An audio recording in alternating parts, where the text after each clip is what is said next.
Welcome. In today's video, you'll learn how to allow specific contacts to see your bio on Telegram web using the latest update. If you use Telegram on your computer, this setting helps you control exactly who can view your bio without making it public to everyone. Let's get started step by step. First, open Telegram web on your browser and sign into your account.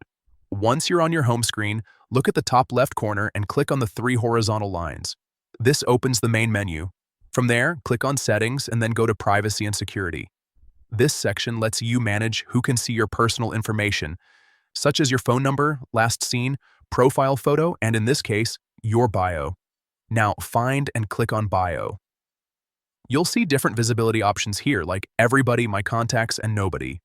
Choose My Contacts so that only the people saved in your contact list can see your bio.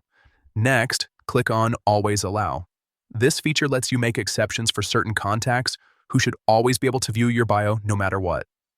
After selecting it, you'll see a list of your Telegram contacts.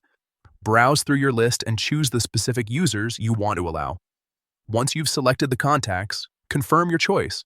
Telegram automatically saves your changes, and your new privacy preference becomes active right away.